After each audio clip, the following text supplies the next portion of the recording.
Assalamualaikum warahmatullahi wabarakatuh. Halo teman-teman, perkenalkan nama aku Nurlaila Aziza. Aku mahasiswi UIN Raden Mas Said Surakarta dari program studi Hukum Ekonomi Syariah. Nah, di kesempatan kali ini aku akan membuat video mengenai review salah satu buku yang berjudul Pengantar Hukum Perdata Internasional. Nah, buku ini merupakan buku karangan dari Dr. Muhammad Amirullah SHMH dan juga Dr. Eni Surjati SHMH. Untuk penjelasan berikutnya, don't skip watching. Langsung saja, yang pertama saya akan menjelaskan mengenai identitas buku yang akan saya review. Untuk judulnya sendiri adalah Pengantar Hukum Perdata Internasional. Nah, ini untuk tampak depan dan ini untuk tampak belakang. Nah, penulisnya sendiri adalah Dr. Muhammad Amirullah SHMH dan Dr. Eni Surjati SHMH yang terbit pada tahun 2020 dan diterbitkan oleh CV Kenny Media.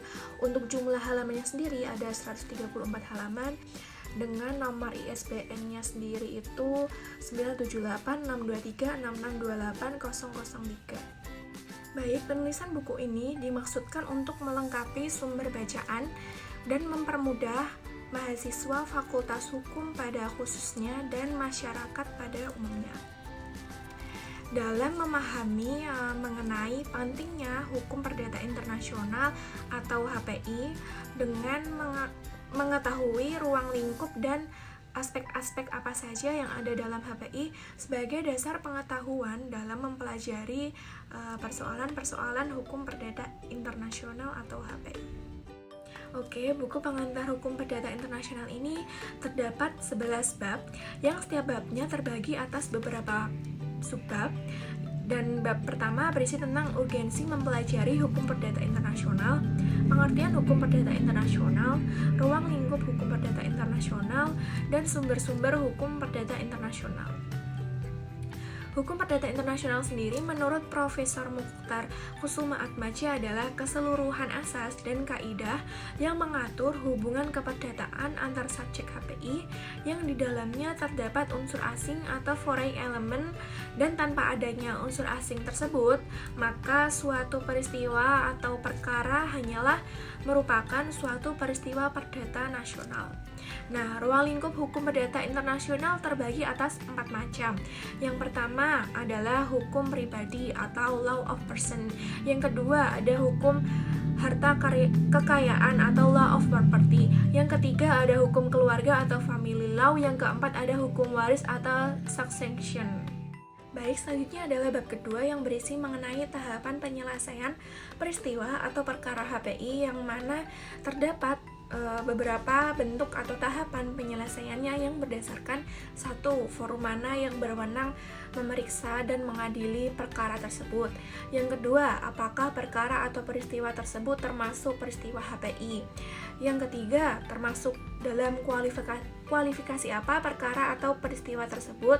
Yang keempat, hukum negara mana yang berlaku terhadap perkara atau peristiwa tersebut. Dan yang kelima, bagaimanakah hukum negara tersebut mengatur tentang perkara atau peristiwa tersebut. Selanjutnya adalah bab ketiga yang berisi tentang yurisdiksi. Nah, yurisdiksi ini adalah persoalan tentang kompetensi kewenangan hakim yang kaitannya dalam HPI. Kewenangan tersebut ditentukan berdasarkan asas-asas HPI yang digunakan sesuai dengan fakta hukum yang berkaitan erat dengan peristiwa atau perkara HPI yang kemudian dihadapkan kepadanya untuk diperiksa atau diadili. Selanjutnya adalah bab keempat yang berisi tentang titik taut primer atau primary point of contact atau biasa disebut dengan titik taut pembeda. Nah, titik taut primer ini atau primary point of contact ini ditandai dengan adanya unsur asing atau foreign element baik terkait dengan subjek, objek, atau tempat letak terjadinya suatu peristiwa hukum. Selanjutnya adalah bab kelima yang berisi tentang kualifikasi. Nah, kualifikasi ini adalah bagian dari proses yang hampir pasti dilalui dalam setiap proses pengambilan keputusan hukum Nah, kualifikasi ini terbagi atas 5 macam. Yang pertama ada teori kualifikasi lex fori, yang kedua ada teori kualifikasi lex causa, yang ketiga ada teori kualifikasi bertahap, yang keempat ada teori kualifikasi analitik atau otonom, dan yang kelima ada kualifikasi hukum perdata internasional. Selanjutnya adalah bab 6 yang berisi tentang titik taut sekunder atau biasa disebut dengan titik taut penentu. Biasa disebut itu karena berfungsi akan menentukan hukum dari tempat manakah yang akan digunakan sebagai the applicable law. Nah, selanjutnya adalah bab ke-7 yang berisi tentang status personal. Nah, status personal sendiri adalah kondisi atau keadaan suatu pribadi dalam hukum yang diberikan atau diakui oleh negara untuk mengamankan dan melindungi masyarakat dan lembaga-lembaganya. Selanjutnya adalah bab ke-8 yang berisi tentang hukum benda. Nah, hukum benda ini merupakan salah satu bagian penting yang harus dipahami dan dipelajari dalam HPI. Mengingat pentingnya hukum benda sebagai salah satu bagian penting dari HPI. Nah, selanjutnya adalah bab ke-9 yang berisi tentang kontrak bisnis internasional atau international contract. Nah, menurut Profesor Sudarko Gautama, kontrak internasional itu adalah kontrak yang memperlihatkan unsur asing atau foreign element. Selanjutnya adalah bab ke-10 yang berisi tentang perbuatan melawan hukum atau tort.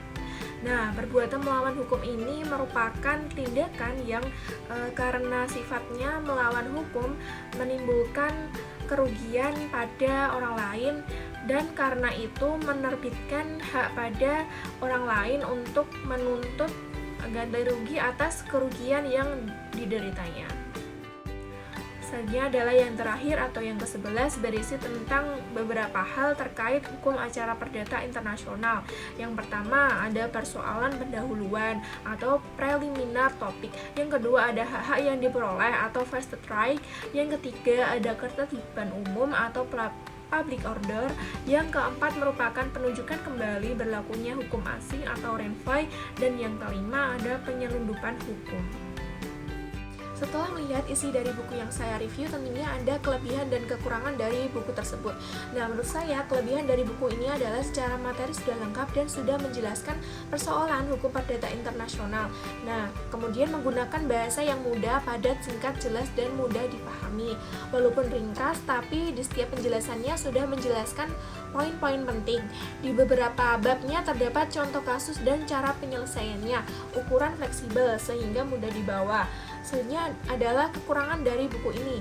Nah, menurut saya karena cetakan dari buku ini tipis, nah mungkin buku ini akan mudah sobek. Nah, mungkin itu kekurangan dan kelebihan dari buku ini. Mungkin itu yang bisa saya sampaikan. Kurang lebihnya mohon maaf. Wassalamualaikum warahmatullahi wabarakatuh. See you on the next video. Bye bye.